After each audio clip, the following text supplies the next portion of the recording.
नमस्कार, आप देख रहे हैं प्रेस बिहार और मैं हूं आपके साथ आनंदमयी। महिला सशक्तिकरण की मिसाल इंदु देवी बिहार की एक ऐसी महिला है जिन्होंने जीविका समूह के जरिए अपने जीवन में बदलाव लाया है। पति की मौत के बाद उन्हें आर्थिक तंगी का सामना करना पड़ा था। जीविका समूह से जुड़कर इंदु ने न सिर्फ अपने परिवार का पालन पोषण किया बल्कि 600 से ज्यादा लोगों को रोजगार भी दिया। आज वो सदर अस्पताल में रसोई और सफाई का काम चला रही है। अब इंदु महिला सशक्तिकरण की एक प्रेरणादायक मिसाल बन गई है। महाराष्ट्र में छिड़ा मराठी पर नया विवाद।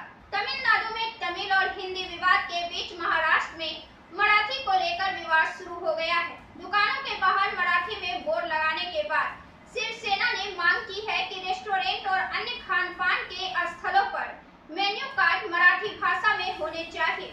राष्ट्रीय स्वयंसेवक संघ के नेता भैयाजी जोशी का बयान भी चर्चा में है। मराठी भाषा का उद्भव और विकास प्राकृत और पाली भाषा से माना जाता है। इसने अपना वाक्य विन्यास और व्याकरण प्राकृत और पाली से ही हासिल किया है। आज जो मराठी बोली जाती है वह अलग अलग शताब्दियों में परिवर्तन के कई दौर से गुजरी है। मराठी को पुराने नामों महाराष्ट्री, मराठी आदि से भी जाना जाता है।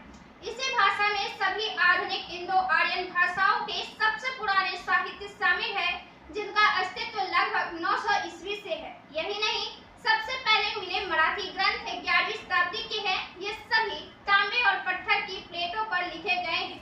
इन शिलालेखों की लिपि मोरी लिपि है। कल्याणकारी पेंशन में कोई कटौती नहीं। केरल के वित्त मंत्री के.एन. बालगोपाल ने कहा कि कल्याण निधि पेंशन में कोई कटौती नहीं की जाएगी और राज्य सरकार इसमें वृद्धि करने पर विचार कर रही है। बालगोपाल ने कहा कि सरकार ने पिछले 4 वर्षों में विभिन्न कल्याण बोर्ड को 36,212 करोड़ रुपए वितरित किए हैं और 5 वर्षों के भीतर इस राशि के 55,000 करोड़ रुपए तक पहुंच जाने की उम्मीद है। उन्होंने इसकी तुलना पिछली कांग्रेस नीति संयुक्त लोकतांत्रिक मोर्चा सरकार से की। बालगोपाल के अनुसार यूडीएफ ने अपने पिछले कार्यकाल के दौरान केवल 900 करोड़ रुपए आवंटित किए थे।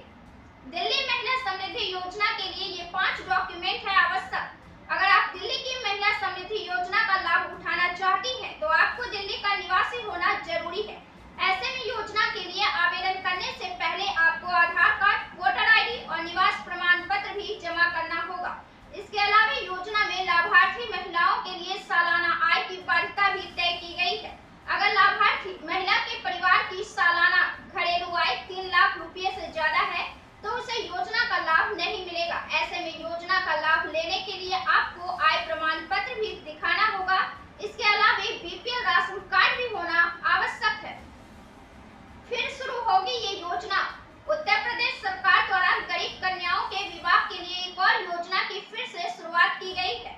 यह योजना विवाह अनुदान योजना है के अंतर्गत गरीब परिवारों को कन्या के विवाह के लिए 20,000 रुपए का अनुदान उत्तर प्रदेश सरकार दे रही है। उत्तर प्रदेश सरकार के समाज कल्याण विभाग के निदेशक समाज कल्याण की ओर से जारी शासनादेश के मुताबिक पिछले 2 वर्ष से बंद चल रही व्यक्तिगत वैवाहिक अनुदान योजना को उत्तर प्रदेश शासन ने फिर से शुरू किया है। इस योजना के अंतर्गत सामान्य जातियों एवं अनुसूचित जाति एवं जनजाति के लाभार्थियों को 20,000 रुपए का अनुदान गरीब परिवार को दिए जाएंगे। मुख्यमंत्री रेखा गुप्ता ने बताया सरकार का पूरा प्लान। बैठक के बाद मुख्यमंत्री रेखा गुप्ता ने कहा, हमारा लक्ष्य एक ऐसा बजट तैयार करना है जो पारदर्शी हो, जवाबदेही से भरा हो और जनता की आवश्यकताओं की प्राथमिकता दे। हमारी सरकार समावेशी विकास और सुशासन के नए आयाम स्थापित करने के लिए प्रतिबद्ध है। सरकार दिल्ली में आधारभूत सुविधाओं को मजबूत करने, नए रोजगार के अवसर पैदा करने, न्याय व्यवस्था को अधिक प्रभावी बनाने और श्रमिकों के कल्याण के लिए विशेष योजनाएं लाने की दिशा में काम कर रही है।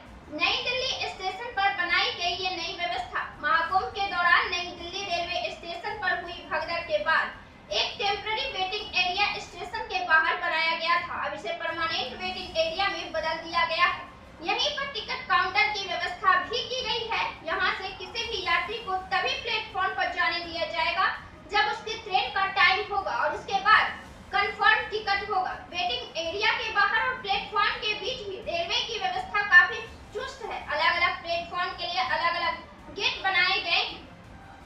कब हुई थी आपकी स्थापना? बीजेपी ने जताई आपत्ति। पंजाब बोर्ड परीक्षा का एक पेपर 2 सवालों की वजह से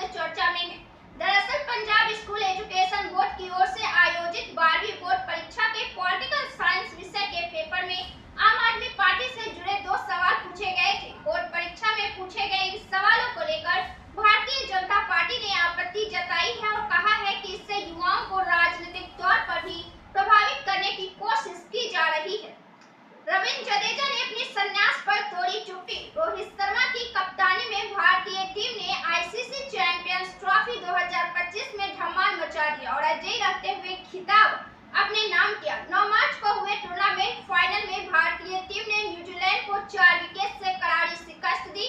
रिपोर्ट्स में दावा किया जा रहा था कि इस जीत के बाद भारतीय spin allrounder Ravindra Jadeja cricket से संन्यास ले लेंगे, मगर ऐसा हुआ नहीं।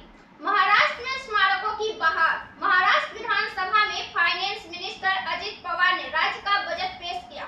इस बजट में उन्होंने कई जन कल्याणकारी योजनाओं और इंफ्रास्ट्रक्चर का ऐलान किया, वहीं कई स्मारकों की भी घोषणा की।